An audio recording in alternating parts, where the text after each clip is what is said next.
Hello. How are you, my friend? I'm great. How are you? I am well. You're over in Iceland? Yes, What's it I'm like up home there? Is in it freezing? right now.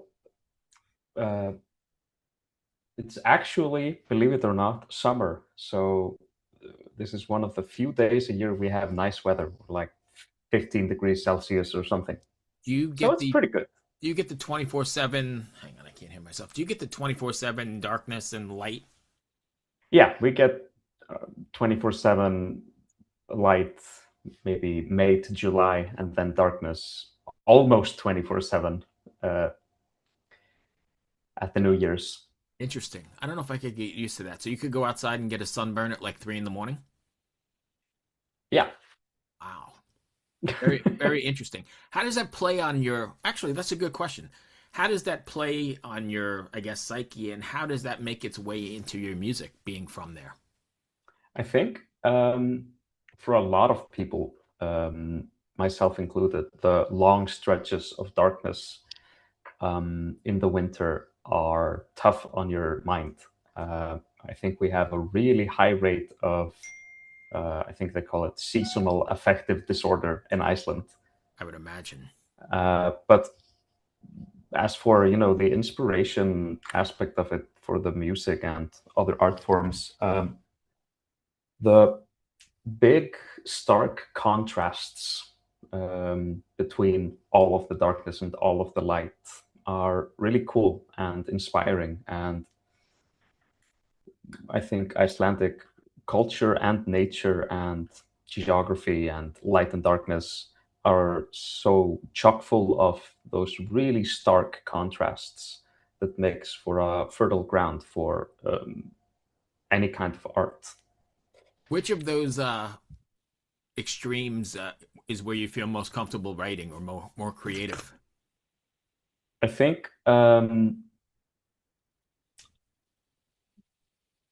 in my band, Hrafnablo, maybe around half of us are more at home in the dark aspect, and the other half in the light aspect. So it creates a good blend. But myself, yeah, definitely in the darker parts. Okay. So I know I jumped ahead of myself, and I'm not going to try and butcher the name here, but can you give me the pronunciation one more time? Because I know there's no way I'm going to say that in my Uh, American dialect. Hrafnablot. Okay, I'm not going to say that and embarrass myself. So for those not familiar with you guys, then can you give us like the two-sentence elevator pitch? Because Yeah. one of the things I like doing about this show is I come across these bands I never would have, found, and I start prepping for them. I'm like, I fell in love with this record. It's really a great Thank you. atmospheric record. Tell us about yourself. So we are an Icelandic metal band releasing our first album in September. Um, we play sort of sorcerous brand of folk metal, heavily inspired by Icelandic folk culture, the Icelandic sagas, magic, and mischief, and sonically inspired by all sorts of different elements, both within metal and without. Yeah. And I think Iceland's, I mean, I don't know if a great majority of exports, but Solstifar's from there. So you have Yeah, some really great, Icelandic bands for sure. Metal wise. definitely. Yeah, we have a strong, close knit metal scene with various bands that have had success abroad, like Skálmöld with their Viking metal, and more recently bands like Power Paladin, which play this bombastic European power metal. Right. Okay. But So, but yeah, all right. So let's go a little deeper then. And my pronunciation is going to be horrible. I apologize ahead of time. But record is it Gudlog? Guðlaugar Saga. Okay. Well, I'm close. No, but it's more specifically, it's about an Icelandic woman thrown 1,000 years into Yeah. the settlement age through ritual. What does she discover about the past that becomes impossible to unknow when she returns to the present? So the narrative of the album, yeah, it's about this woman, Guðlaug, who's a modern day woman, and she's kind of in the present time, in her real life, kind of a loser. She's awkward, doesn't have a lot of friends, has no real place. So she, by some misfortune, gets thrown 1,000 years back into the Icelandic settlement age, with nothing but the clothes on her back and a taser, which was a funny aspect of the story. And because she has this magical lightning weapon and knowledge which seems weird to those around her, she gets mistaken for a witch. And she gets kind of placed on a pedestal and uh, finds some meaning and purpose in her life back in the settlement age. So when she's ruminating on whether or not to go back to the present, she ultimately decides to stay in the past because back home she's nobody. She has nothing. So she decides to live out her life 1,000 years earlier. So she ultimately, I guess, dies 1,000 years before she's born. Interesting. So the record draws on like, that magical that we're talking about and rituals and even staves or whatever, but how careful are you with the material to, or are you careful with the material to keep it more culturally relevant as opposed to just being adapted to a metal song? Yeah. So we try to we strive to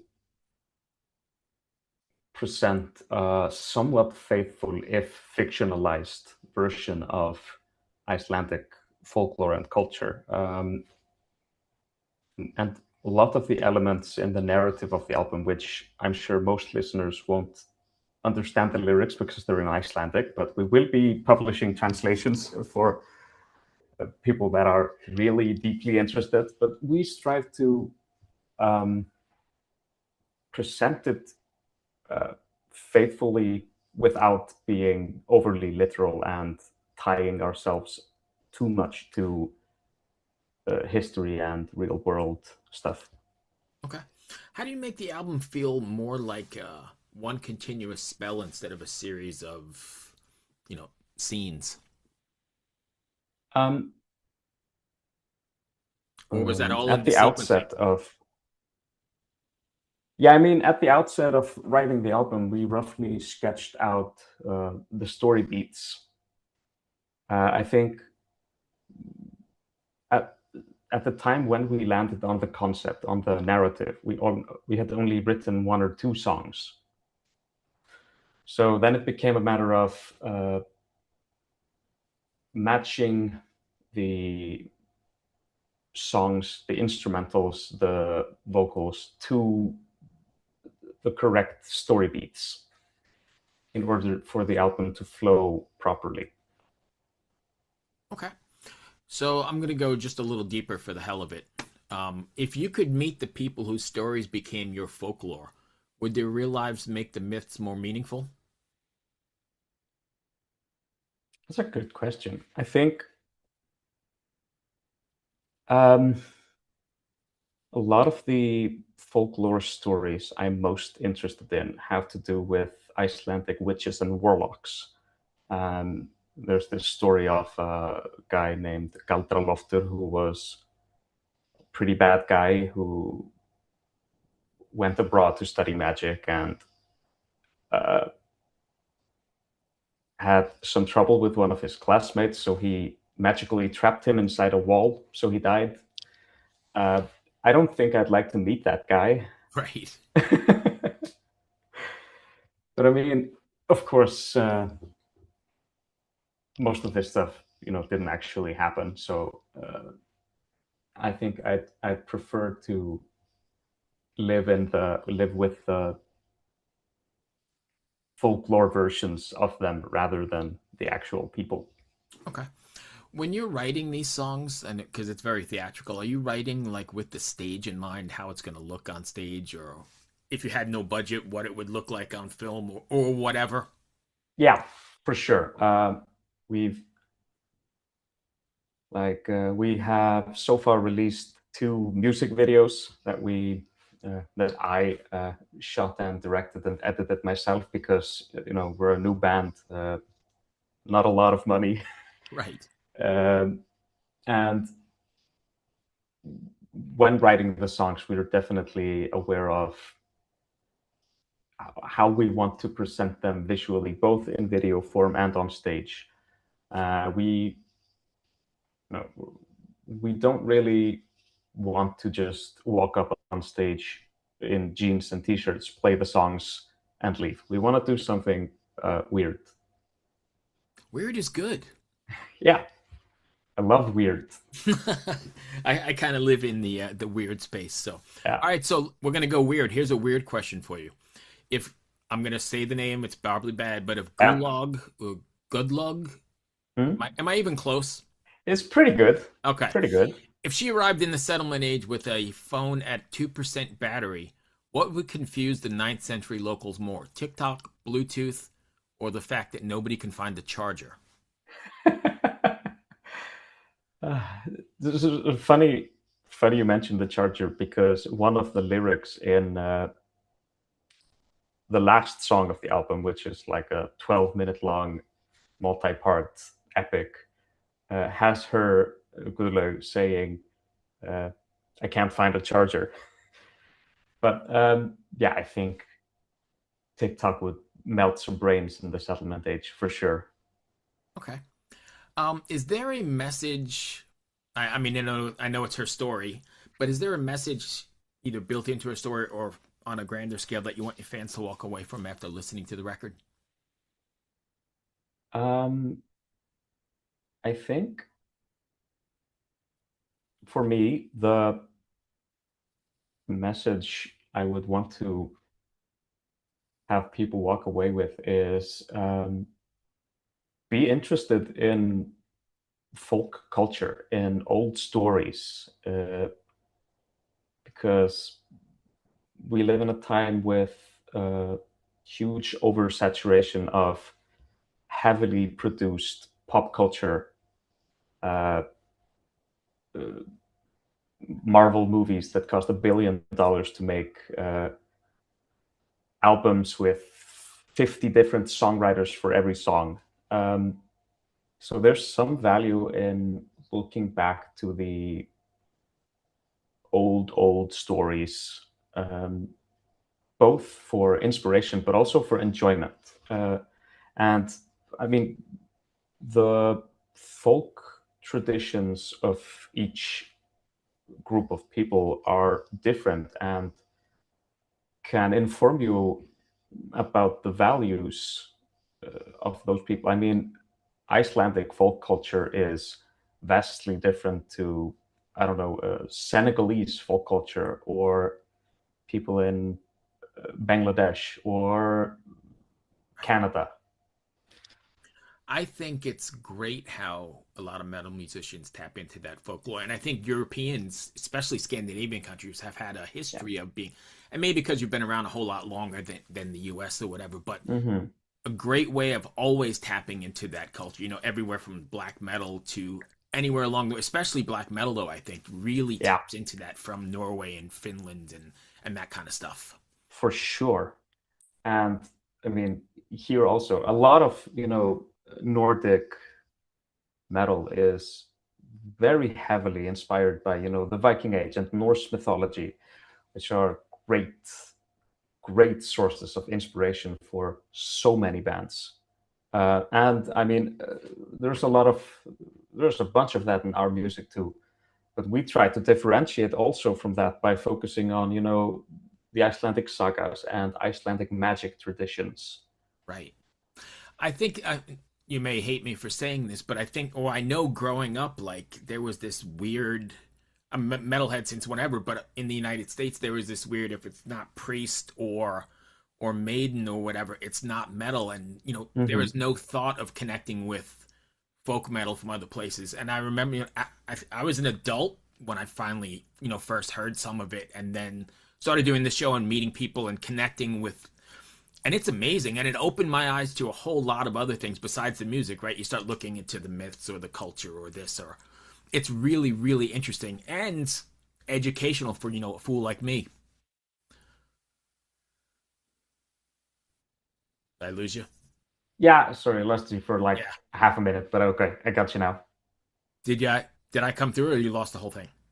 I think only like the last sentence got Oh cut yeah, I out. think it's like super educational as well as being, entertainment because I'm one who wants to know like, all right, let me learn about this now. I'm hearing about your singing, Yeah, and then I start looking into, traditions and cultures way outside of my viewpoint.